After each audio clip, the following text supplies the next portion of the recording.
बिस्मिल्लाहिर्रहमानिर्रहीम। तो last class में बेटा आपको ये डेटा दिया गया था x1, x2, x3, x4, x5, x6। ये 6 मुख्तलिफ जो थे वो अनग्रुप डेटा थे आपके पास। और मैं ये कहना चाह रहा हूँ आपको कि बेटा अगर आप मुझे डेटा 1 जो x1 है उसका मीन बताओगे, उसका वेरिएंस बताओगे, उसका स्टैंडर्ड डेविएशन बताओगे, अगर आप मुझे ये 3 आंसर दोगे तो मैं आपको ये सारे आंसर दे दूंगा। ये बोलना चाह रहा हूँ, ये सारे आंसर मैं आपको बता दूंगा। तो आप जरा मुझे पहले डेटा का जरा बताइए, मीन क्या है, अर्थमेटिक मीन पहले का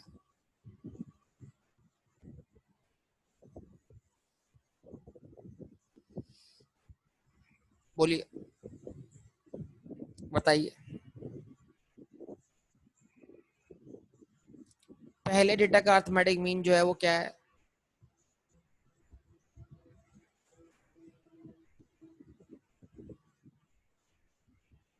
मीन 7.6 है। ओके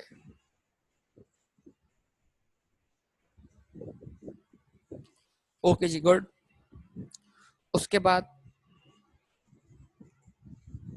वेरिएंस बताइए।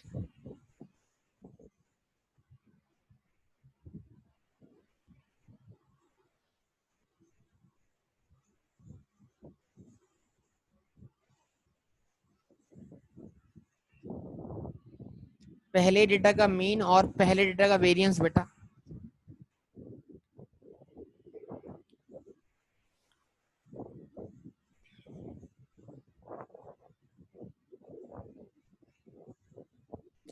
आप लोगों ने कैलकुलेटर से अपने आंसर वेरीफाई किए हैं?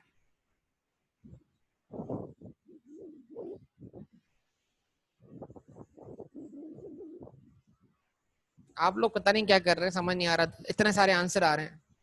आप लोगों को मतलब सब कुछ सिखा दिया गया, उसके बाद भी आप क्या कर रहे हैं, इतने सारे आंसर दे रहे हैं, हैरत अंगेज बात है। पहला डेटा क्या है देखिए भाई, यहाँ पे सब लोग।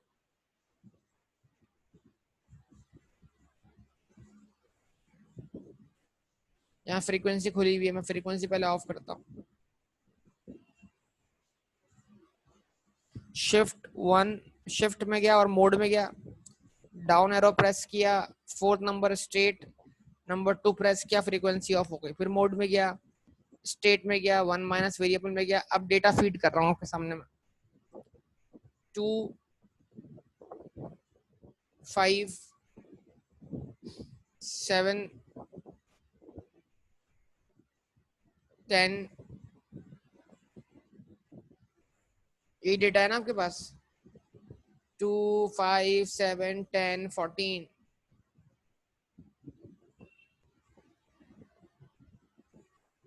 फीड हो गया डेटा? जवाब दे बेटा।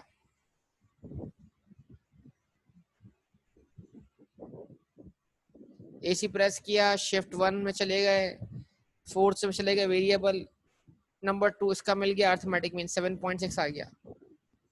आ गया। शिफ्ट 1 4 में गए, नंबर 3 क्या मिलेगा, स्टैंडर्ड डेविएशन 4.127, राउंड करेंगे तो 4.13 आएगा जनाब।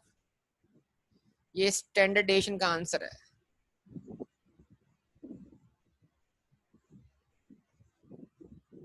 फोर पॉइंट वन थ्री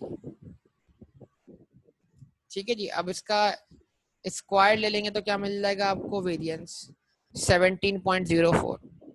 तो 17.04 जिन लोगों ने आंसर लिखा उनका आंसर ठीक था। बाकी ये 231.04 कैसे आ रहा है समझ से बाहर है।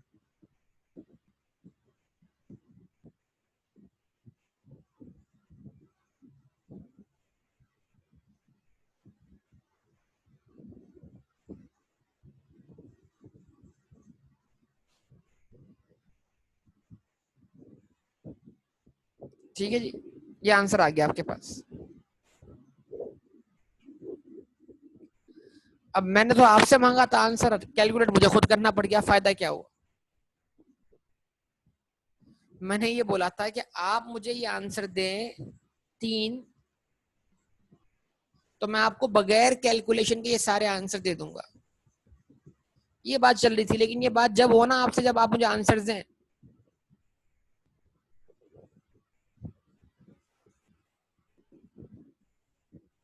बोलिए भाई, इतने सारे लोग बैठे हुए हैं, पता नहीं जवाब आप लोग देते नहीं है।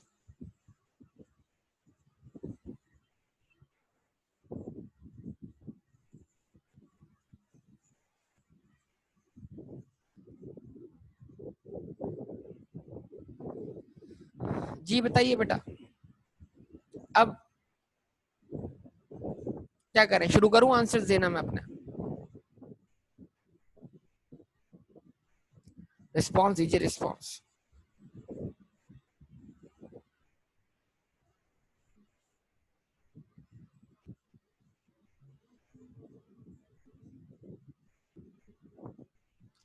रिस्पॉन्स दीजिए बेटा आप लोग। स्टार्ट करें आंसर देना आपको?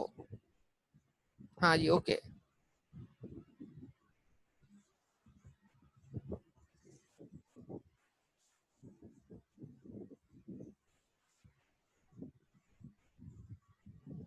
इसका मीन जो है वो 9.6 आएगा। इसका वेरिएंस 17.04 ही रहेगा। और इसका ऑब्वियसली जब वेरिएंस 17.04 रहेगा तो इसका क्या कहते हैं, स्टैंडर्ड डेविएशन भी 4.13 रहेगा। जवाब है ये आंसर? बोलिए, बताइए।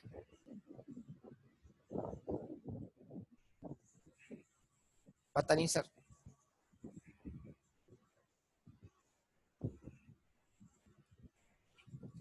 इसका आंसर जो है वो 12.6 हो जाएगा मीन का, लेकिन इसका वेरिएंस वही रहेगा 17.04। और इसका ऑब्वियसली स्टैंडर्डेशन भी क्या रहेगा, 4.13। बोलिए,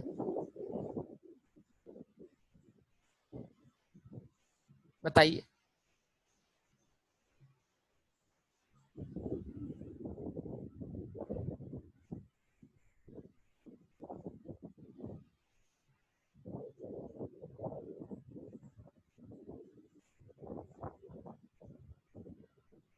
ठीक है जी, चलें आगे बात करते हैं।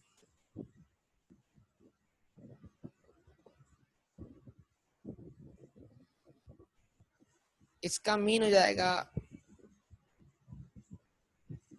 15.2।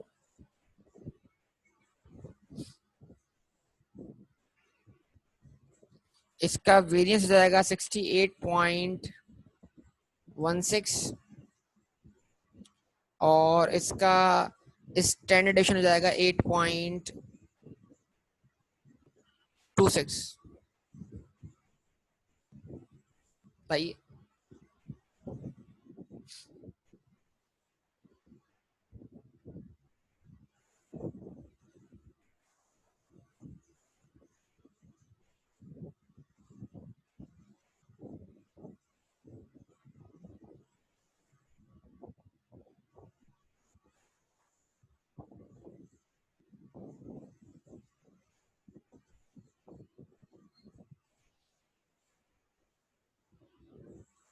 हाँ जी, यहाँ तक बात क्लियर है सबको? क्या कहते हैं आप सब लोग?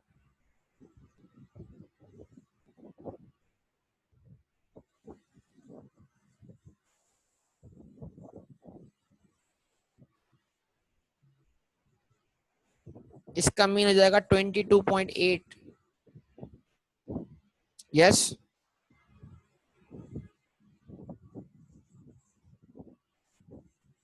बताइए। इसका वेरिएंस हो जाएगा 153.36।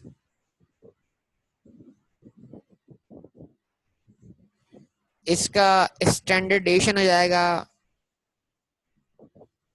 12.36।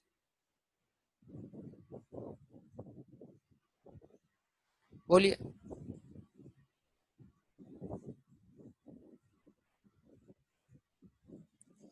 इसका मीन 80 रहेगा, इसका वेरिएंस भी 0 है, इसका स्टैंडर्ड डेविएशन भी 0 है।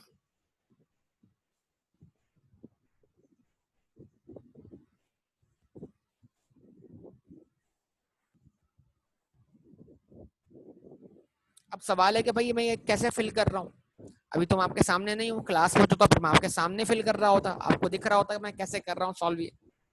अभी तो खाली बोर्ड दिख रहा है, मैं दिख रहा हूँ। अब मैं चाहे कहीं से देख के लिख दूं, चाहे मैं बोलूं भाई मैं डायरेक्ट दिख रहा हूँ, आपको इस बात का यकीन नहीं आएगा, क्या आ जाए क्या पता, लेकिन मैं लिख डायरेक्ट रहा था इसको। अब सवाल है मैं लिख कैसे रहा था बगैर किसी कैलकुलेशन के, ये एक इंपॉर्टेंट पॉइंट है, ये समझाना है आपको। ये सब कुछ बगैर कैलकुलेशन लिखा गया है जनाब, और ये सारे आंसर जो है वो कैलकुलेशन के बराबर वेरीफाई हो।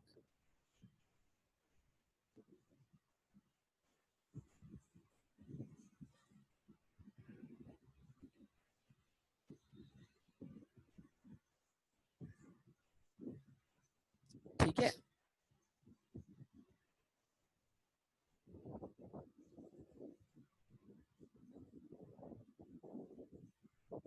स्टार्ट करें बात इस चीज के ऊपर, बोलिए। जो अभी आपके सामने आंसर्स लिखे गए हैं वो कैसे आए हैं, इस पे बात शुरू करें, बताइए।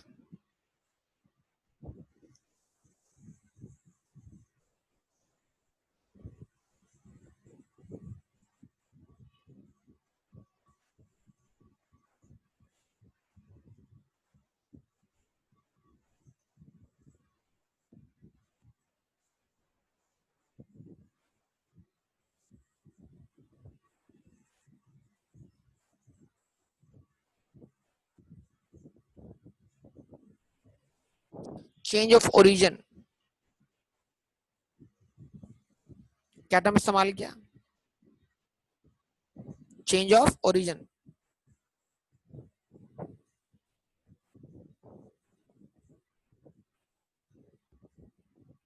जवाब दीजिए।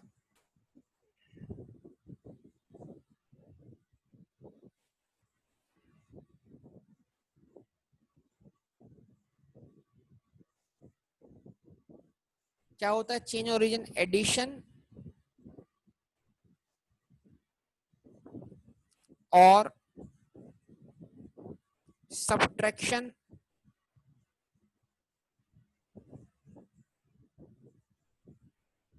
ऑफ कांस्टेंट वैल्यू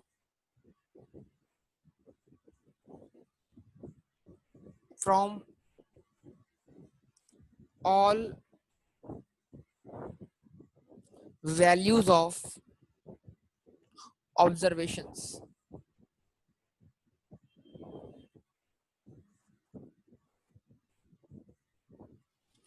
क्या करना? डेटा में ऐड करना या सब्ट्रैक्ट करना, किसको? कांस्टेंट वैल्यू को। एक कांस्टेंट वैल्यू तमाम डेटा में ऐड कर दो, एक कांस्टेंट वैल्यू तमाम डेटा से लेस कर दो। एडिशन या subtraction of constant value from all values of data या observation is called change of origin. इसको हम क्या बोलते हैं? Change of origin is what? X plus minus A का मतलब क्या है? कांस्टेंट वैल्यू, और एक्स का मतलब क्या है? ओरिजिनल जो डेटा है आपका, वेरिएबल जिसको हम एक्स से डिनोट करते हैं। समझे जरा बात को या नहीं? अब जरा सब लोग आप गौर गौर से देखें, जरा डेटा पे गौर करें जरा। तो अगर ये डेटा एक्स है तो बेटा सेकंड डेटा था ना, ये क्या था? ये एक्स प्लस 2 है। चेक करके देखें आप, सेकंड डेटा एक्स प्लस 2 है, चेक करें।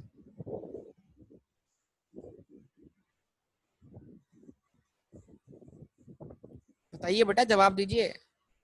ये 2 है, तो 2 प्लस 2 क्या हो गया? 4 हो गया। ये 5 था, तो 5 प्लस 2 क्या हो गया? 7 हो गया। ये 7 था, तो 7 प्लस 2 क्या हो गया? 9 हो गया। ये 10 था, ये 10 प्लस 2 क्या हो गया? 12 हो गया।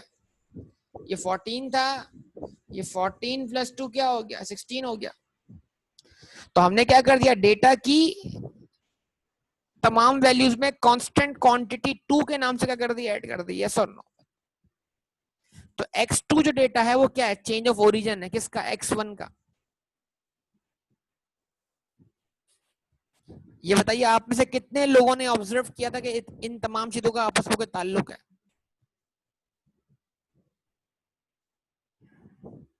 बताइए। अभी बहुत गौर से सुनिएगा बराए मेहरबानी, वरना ये मसला हो जाएगा फिर आपके लिए। अच्छा, कितने लोगों ने ऑब्जर्व किया था कि हाँ यार ये दो दो का फर्क ही आ रहा है, जवाब दें।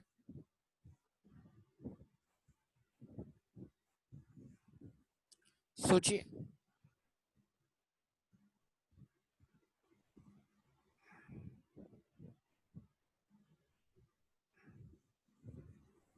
जवाब दीजिए।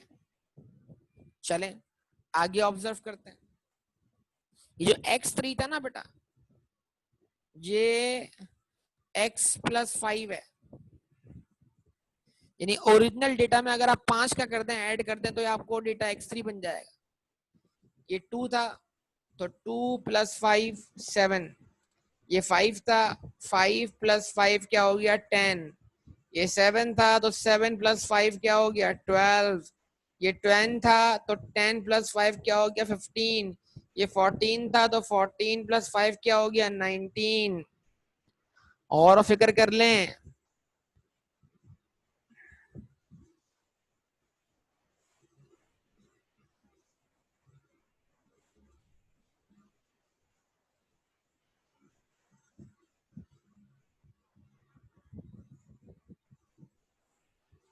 ठीक है, जवाब दे। उसके बाद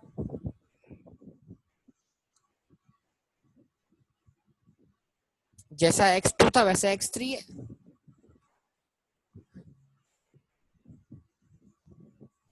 टू ये x की जगह पर आया, इसमें 5 प्लस क्या क्या बन गया, 7 बन गया। 5 x की जगह पर आया, 5 में 5 प्लस क्या क्या बन गया, 10 बन गया। 7 7 x की जगह पर आया, 7 + 5 क्या हो गया, 12 हो गया। 10 + 5 15, 14 + 5 19।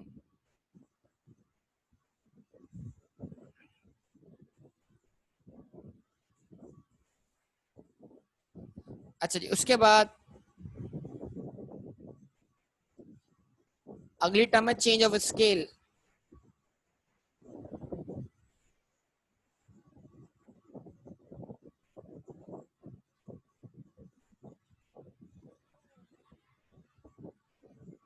क्या टर्म है बेटा, change of scale.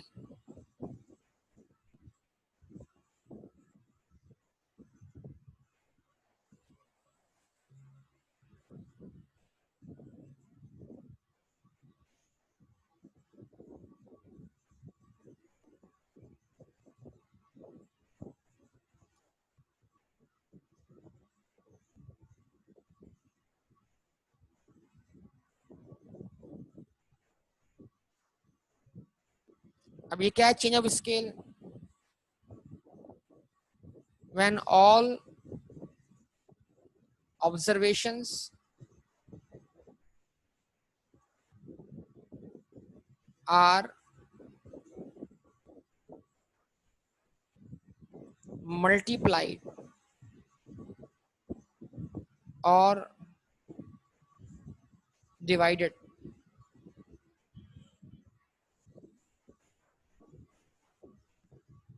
with constant value। जब डेटा की तमाम ऑब्जर्वेशन को आप मल्टीप्लाई करें किसी कांस्टेंट वैल्यू से या डिवाइड करें किसी कांस्टेंट वैल्यू से, तो ये हम बोलेंगे कि क्या कराएगा, चेंज ऑफ स्केल कहलाएगा। यानी कि x मल्टीप्लाइड बाय a या x डिवाइडेड बाय a। अब जरा गौर कीजिए सब लोग यहाँ पर।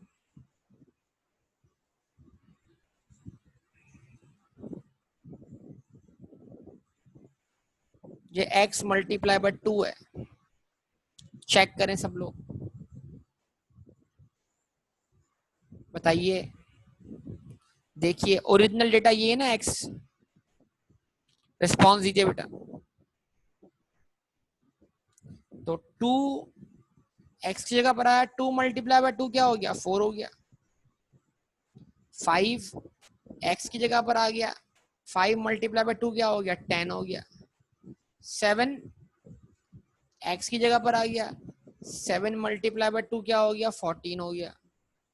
10 x की जगह पर आ गया, 10 मल्टीप्लाई बाय 2 क्या हो गया, 20 हो गया।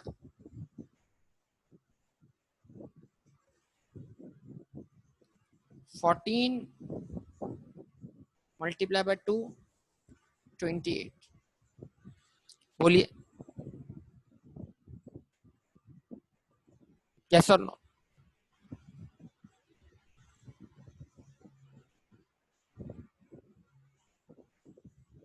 जवाब दें आपको, देखें आप ऑब्जर्व कर रहे हैं कि नहीं कर रहे हैं, मेरे लिए इंपॉर्टेंट है कि मैंने ओरिजिनल डेटा में चेंजिंग कैसे की, ये समझने वाली बात है। ये सारा जो वर्कआउट किया गया ना, ये ओरिजिनल डेटा से निकाला गया है। अच्छा जी, उसके बाद फर्दर अगर हम बात करें तो अब आप देख लें, ये x मल्टीप्लाई बाय 3 है,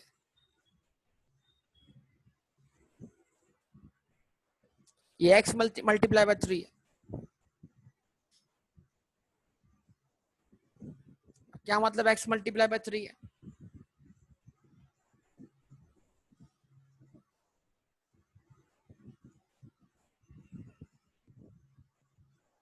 ये 2 है।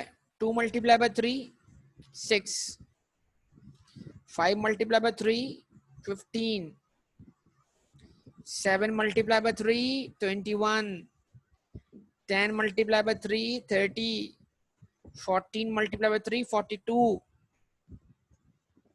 यस और नो, रिस्पॉन्स दीजिए बेटा।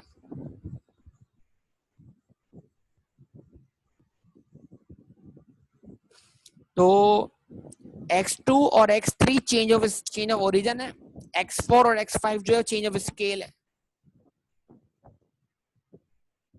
यस और नो बताइए। एक चेंज ऑफ ओरिजिन है और एक चेंज ऑफ स्केल है, बोलिए है कि नहीं है, है ना।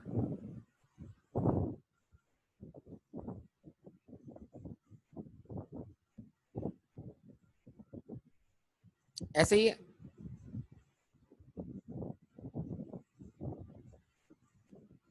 जवाब दीजिए।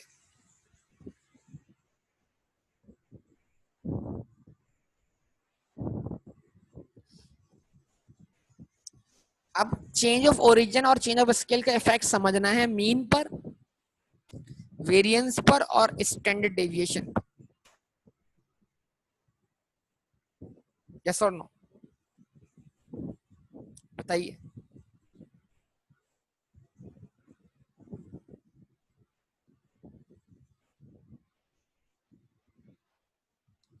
अब आप खुद देखें, ये x था, इसका हमने सम किया, इसका अर्थमेटिक मीन 7.6 आ गया। अब ये x प्लस 2 है, यानी इन तमाम वैल्यूज में 2 2 का इजाफा हो चुका है। तो 2 को 5 बार काउंट करें तो क्या बनेगा,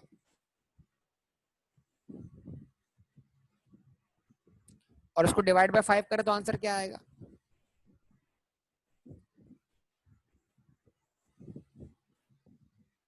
2 ही आएगा ना। इसका मतलब क्या हुआ, इस 2 में 2 प्लस हुआ ये 4 हो गया, इस 5 में 2 प्लस हुआ ये 7 हो गया, इस 7 में 2 प्लस हुआ ये 9 हो गया, इस क्या कहते हैं 10 में 2 प्लस हुआ ये 12 हो गया, इस 14 में 2 प्लस हुआ 16 हो गया।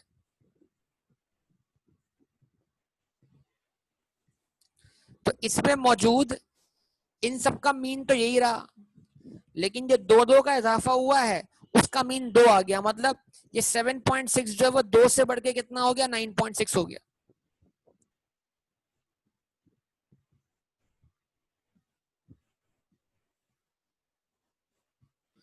अगर हम डेटा के अंदर एक कांस्टेंट वैल्यू का इजाफा करेंगे तो हमारा मीन भी उसी कांस्टेंट वैल्यू से इंक्रीज होगा जिससे हमने क्या किया, इजाफा किया।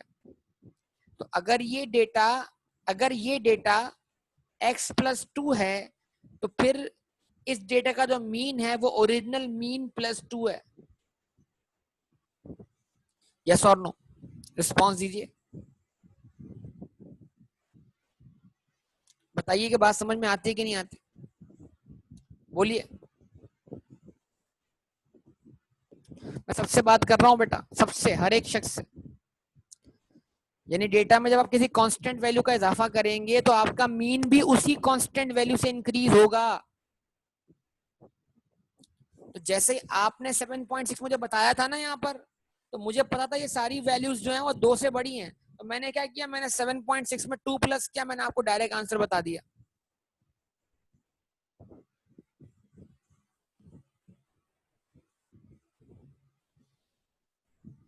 कुछ समझे बात या नहीं?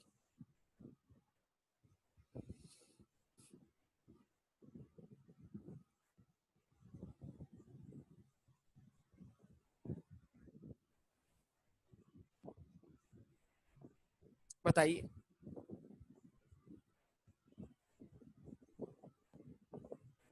बोलिए।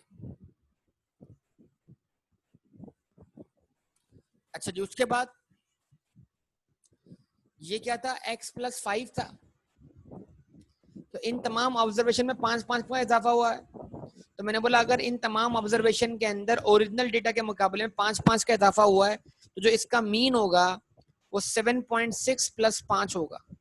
7.6 + 5 12.6। बताइए। 9.6 + 5 नहीं, 7.6 + 5।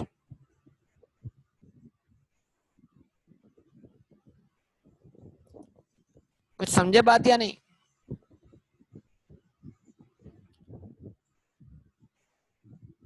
उसके बाद अगर बात की जाए किस चीज की, डेटा x4 की, तो ये ओरिजिनल डेटा मल्टीप्लाई बाय 2 है। 2 multiply by 2 4, 5 multiply by 2 10, 7 multiply by 2 14। सही है ना?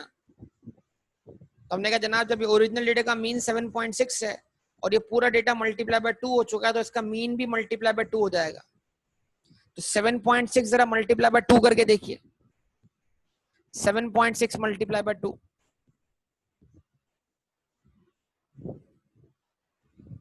बताइए। 7.6 मल्टीप्लाई बाय 2, 15.2। आया आंसर?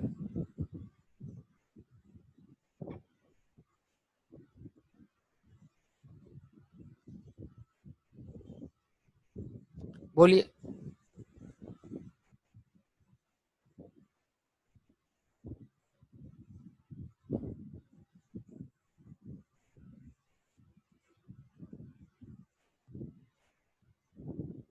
जवाब दीजिए बेटा। अच्छा जी, ओके। उसके बाद x5 जो है वो मल्टीप्लाई बाय 3 है। 2 multiply by 3 6, 5 multiply by 3 15, 7 multiply by 3 21, 10 multiply by 3 30, 14 multiply by 3 42। ये सम आ गया और ये आंसर क्या, सम का जो आंसर आया उसके बाद क्या किया आपने, उसका अर्थमेटिक मीन निकाला। लेकिन अब क्योंकि x5 जो है वो ओरिजिनल डेटा का मल्टीप्लाई बाय 3 है तो लिहाजा जो x5 का मीन होगा वो भी ओरिजिनल डेटा का मीन मल्टीप्लाइड बाय 3 के बराबर होगा। अगर आप 7.6 वाले मीन को मल्टीप्लाई बाय 3 करते तो आपको x5 डेटा का अर्थमेटिक मीन मिल जाएगा। ये हम रिलेशनशिप सीख रहे हैं बेटा, आपस में डेटा का क्या ताल्लुक है, बताइए और बोलिए। आप में से कितने लोग इतनी ऑब्जर्वेशन रखते हैं और देख पाए कि भाई हाँ यार ये इसमें कोई खास बात है, आपस में कोई ताल्लुक दिखाई दे रहा है, बोलिए।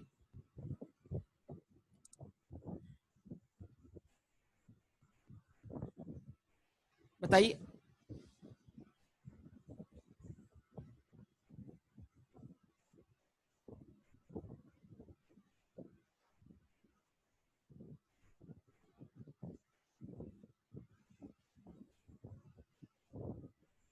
जवाब दीजिए। अच्छा जी, उसके बाद अब जरा सोचने वाली बात क्या है, ये सारी कांस्टेंट वैल्यूज हैं, यानी यहाँ पर डेटा में तमाम वैल्यूज एक जैसी हैं। यस और नो बोलिए, बताइए। जब डेटा की तमाम ऑब्जर्वेशन कांस्टेंट होंगी तो आपका मीन कांस्टेंट ही होगा, वो कांस्टेंट वैल्यू ही आपका मीन बन जाएगी। आप 8 को 5 बार सम करें, क्या सम होगा? 40 होगा, और 40 को डिवाइड बाय 5 करते हैं, आंसर 8 ही मिल जाएगा। यस और नो? अब ये देखिए, सोचने वाली बात क्या है, एक्स भी 8 ही है और म्यू भी 8 ही है, तो 8 minus 8 0, 8 minus 8 0, 8 minus 8 0, 8 minus 8 0, 8 minus 8 0। तो जब डेटा x की वैल्यू भी 80 है और मीन की वैल्यू भी 80 है, तो फिर डेविएशन फ्रॉम मीन क्या आएगी? 0 ही आएगी ना बेटा। उसका स्क्वायर क्या आएगा? 0 ही आएगा। यस और नो? तो जब डेविएशन फ्रॉम मीन 0 हो जाएगी, रिस्पॉन्स प्लीज, सम की बात नहीं कर रहा, हर सिंगल वैल्यू का डेविएशन फ्रॉम मीन 0 हो जाएगा। तो जब डेविएशन फ्रॉम मीन 0 हो जाएगा, तो फिर क्या होगा? आपका वेरिएंस और स्टैंडर्ड डेविएशन भी क्या होगा? 0 होगा। रिस्पॉन्स दें।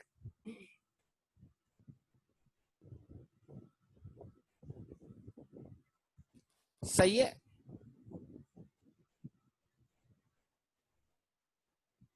बताइए।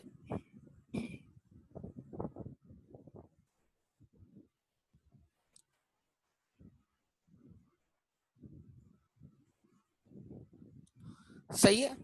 अच्छा जी, ओके, आगे बात करें। अब आप गौर करें कि 7.6 9.6 बना, 12.6 बना, तो चेंज ऑफ ओरिजिन ने क्या किया? मीन को चेंज किया। फिर 7.6 15.2 और 22.8 बना, तो चेंज ऑफ स्केल ने भी मीन को चेंज किया।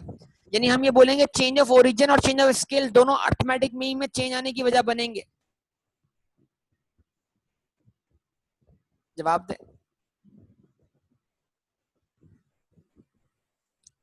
लेकिन जरा आप नीचे देखिएगा, आपका इन तीनों केसेस के अंदर वेरिएंस और स्टैंडर्ड डेविएशन सेम है। क्यों?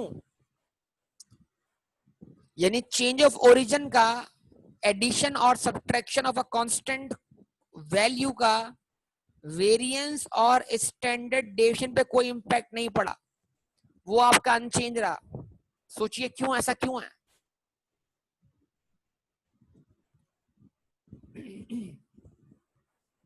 कोई है जवाब देने वाला यहां पर? मुझे बताइए, कोई जवाब दे सकता है आप में से? मुझे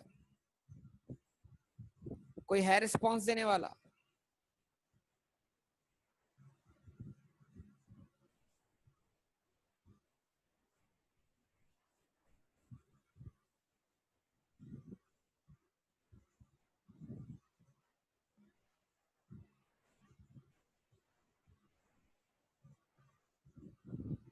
बोलिए बेटा, क्या क्या रीजन है इसके पीछे? रीजन बताइए आप लोग मुझे।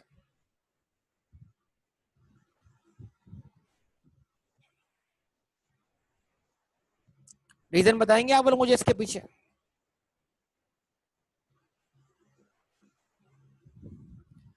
क्या आप रीजन बता सकते हैं मुझे इसका?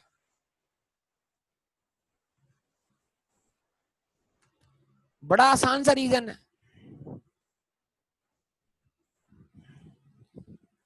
देखिए,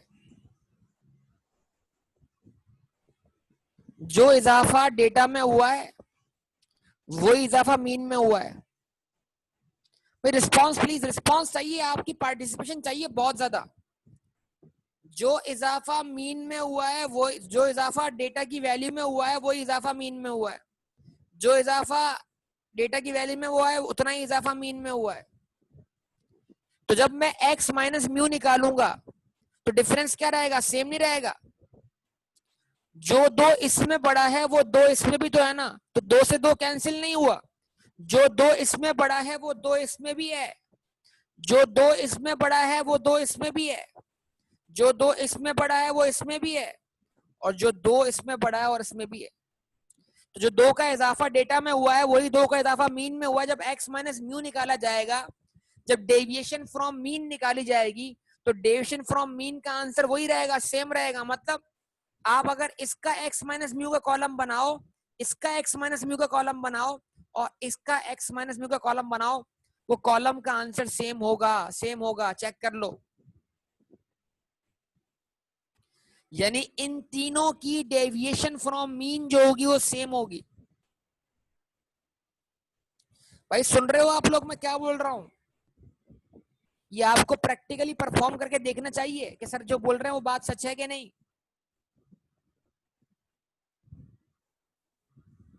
बोलिए।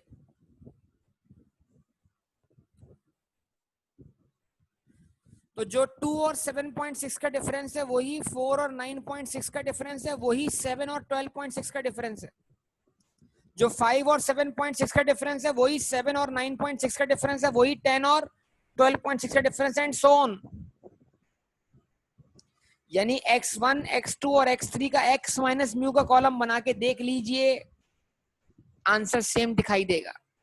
तो बेटा जब डेविएशन फ्रॉम मीन सेम है तो उसका स्क्वायर भी सेम ही होगा, उसका स्क्वायर का सम भी सेम ही होगा।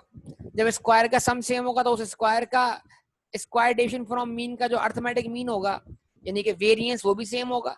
जब वेरिएंस सेम होगा तो स्टैंडर्ड डेविएशन भी सेम होगा। सोचिए क्या ख्याल है। तो हम ये बोलेंगे change of origin, change of origin does not affect what, change of origin से कोई फर्क नहीं पड़ता। किसको? किसको? वेरिएंस एंड स्टैंडर्ड डेविएशन को। वेरी गुड, जबरदस्त, बेहतरीन बात।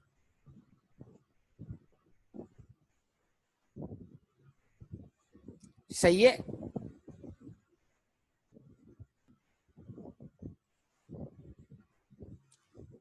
लेकिन बेटा चेंज ऑफ स्केल से फर्क पड़ता है। किसको?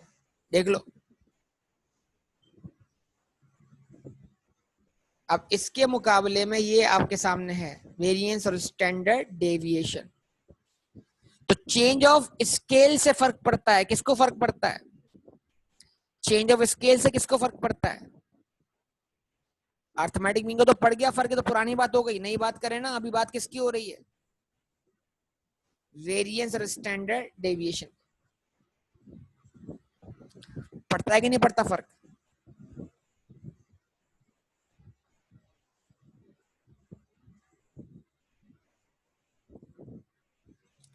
अब आप मुझे बताइए x4 कॉलम बनाने के लिए,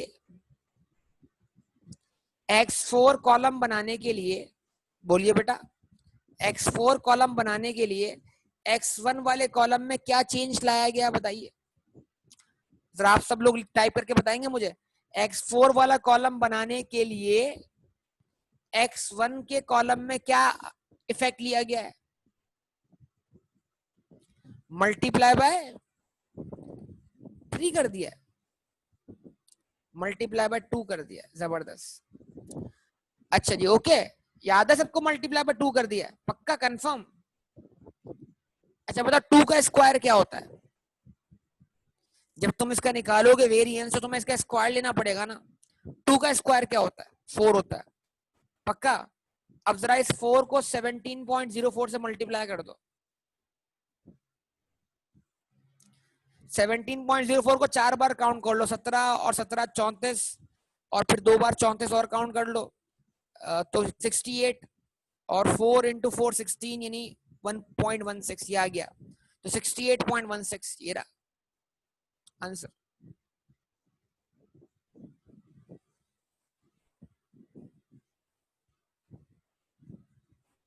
जवाब दो।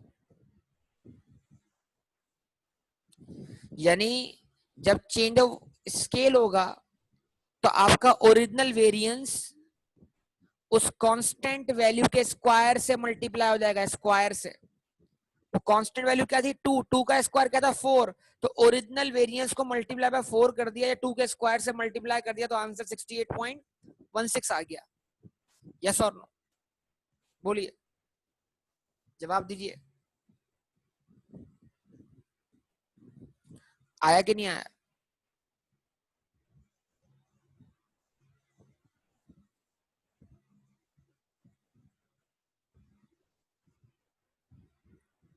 बताइए।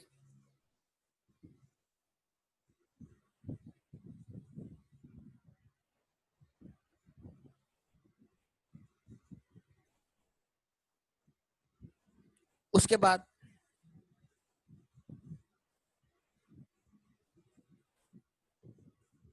स्टैंडर्ड डेविएशन कितना है? 4.13।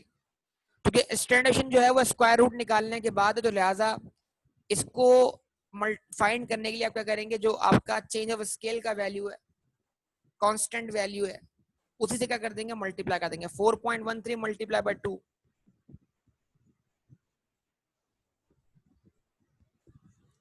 4.13 मल्टीप्लाई बाय 2। बात समझ में आती है? अच्छा जी, ओके। अब यहां पर बताइए, जो x5 वाला कॉलम है, इसका ओरिजिनल कॉलम से क्या रिश्ता है भाई? क्या किया है हमने ओरिजिनल कॉलम के साथ x5 कॉलम बनाने के लिए? सब लिखिए बेटा, सब लिखिए। मल्टीप्लाई बाय 3 कर दिया है, कर दिया है। तो ये जो मल्टीप्लाई बाय 3 करना है, क्या है? चेंज ऑफ ओरिजिन है, चेंज ऑफ स्केल है।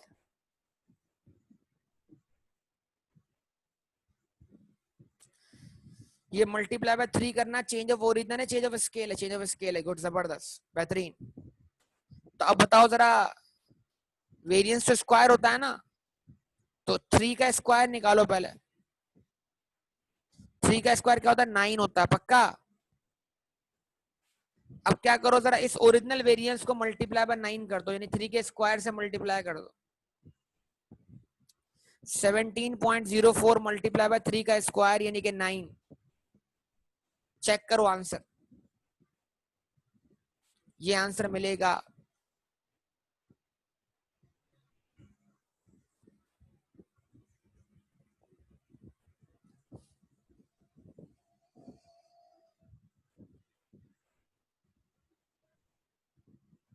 बताओ।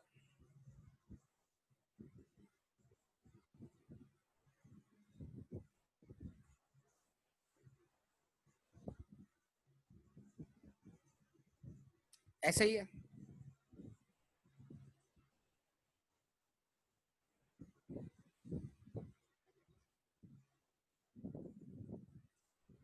और इस 10 डिविजन को मल्टीप्लाई बाय 3 कर दो। 4.13 मल्टीप्लाई बाय 3,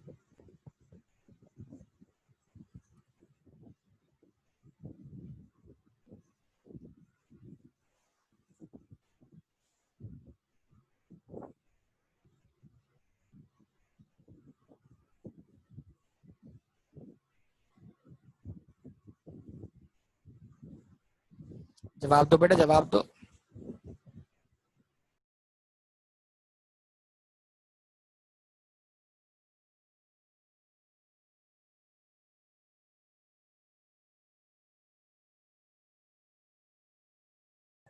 जी बेटा बताइए।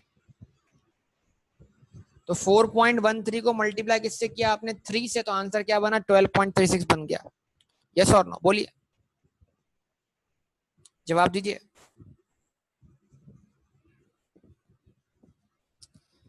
तो ये सारी स्टोरी समझ में आई है बेटा आपको?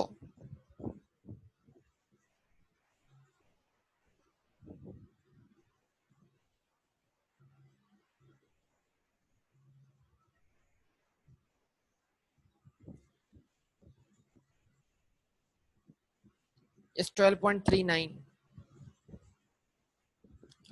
अब जरा सीवी निकाल लें इन सबका।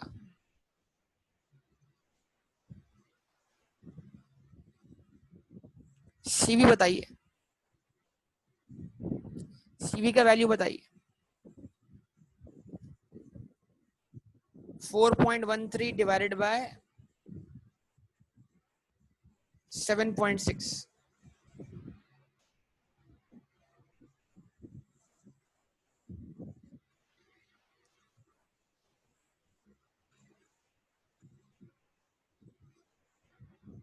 Multiply by 100।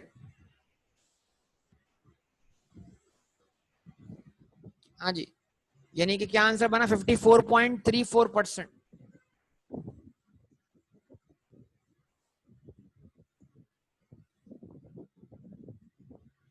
Okay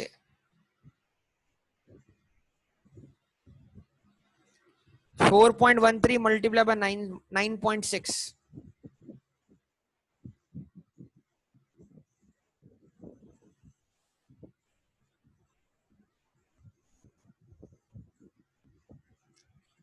4.13 divided by 9.6 multiplied by 100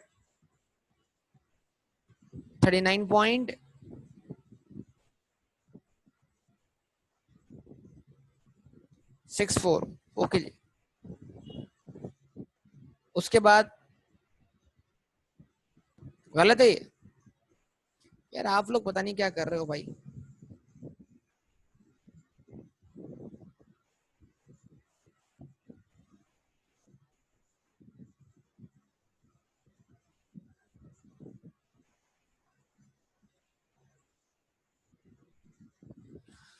forty 3.02 बन रहा है। पता नहीं आप लोग क्या करते हैं यार, समझ से बाहर है।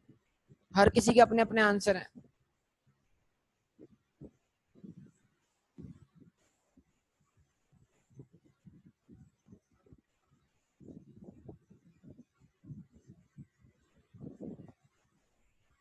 हाँ जी नेक्स्ट वन 4.13 डिवाइड बाय 12.6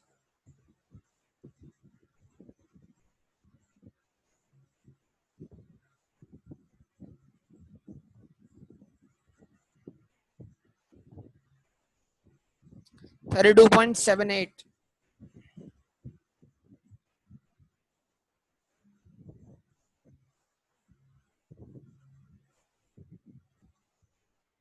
ठीक है बेटा।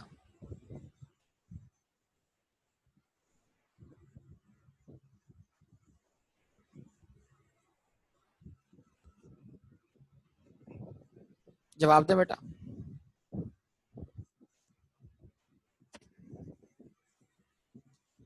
उसके बाद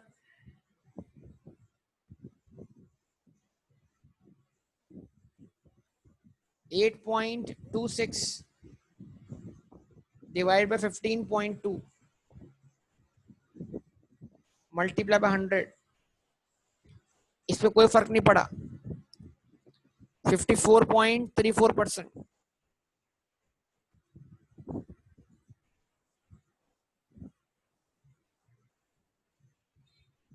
ये भी क्या रहेगा 54.34%।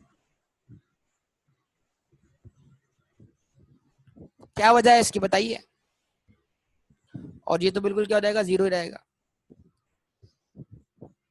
X4 और X5 का सीवी जो है वो अनचेंज है X1 के मुकाबले में। क्या रीजन है इसका? ये सब सोचना है बेटा। सारे एमसीक्यूज हैं, यकीन माने सारे एमसीक्यूज हैं। और ये एमसीक्यूज जो है वो ऐसे नहीं आते प्रैक्टिकली, थ्योरेटिकली आ रहे होते हैं। और उस वक्त क्योंकि ऐसा कोई प्रैक्टिकल परफॉर्म किया नहीं होता तो वो क्लिक ही नहीं हो रहा था कि लिखा हुआ क्या है वहां पर।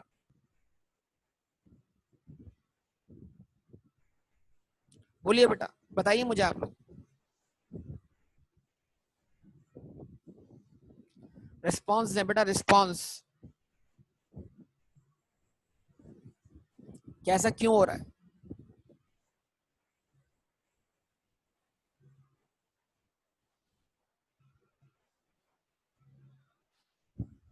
चेंज ऑफ स्केल ने बड़ा सिंपल सा मामला है।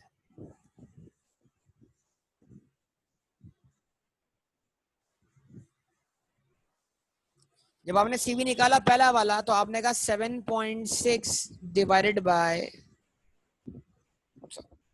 जब आपने पहला सीवी निकाला तो आपने कहा 4.13 डिवाइडेड बाय 7.6।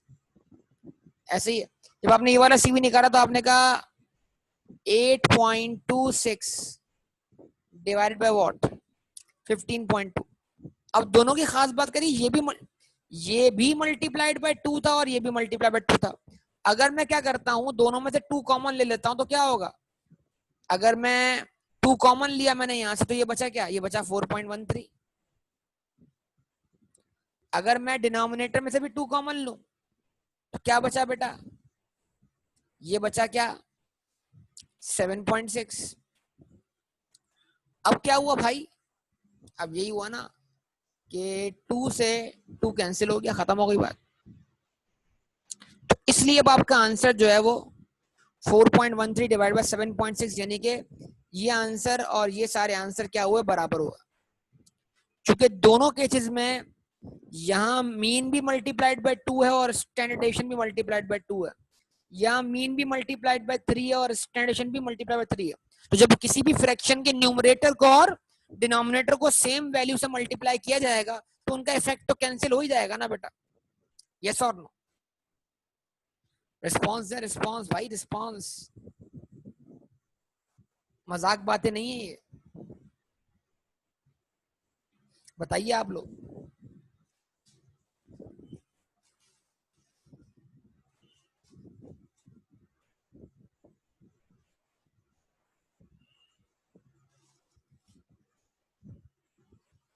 ये मजाक बातें नहीं है।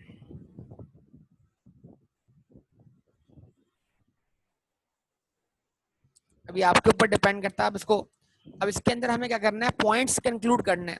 तो जो कुछ भी आज की क्लास में डिस्कस हुआ उसको एक पॉइंट फॉर्म में लिख दीजिए। Change of scale, change of origin, change of origin affects what, arithmetic mean. Change of scale affects what, arithmetic mean. Change of origin does not affect what, varies in standard deviation. Change of scale affects what, varies in standard deviation. और कितने time से, square time से या that value जिससे change आ रहा है, that constant value. ये points आप कंक्लूड करें एक जगह पर, करेंगे सब लोग बेटा। आज की क्लास में जितने भी पॉइंट्स आपने एक्सट्रैक्ट किए ना ये पढ़कर, वो आप कंक्लूड करें, जगह लिखें अपने पास, सीवी पे इम्पैक्ट देखें उसका।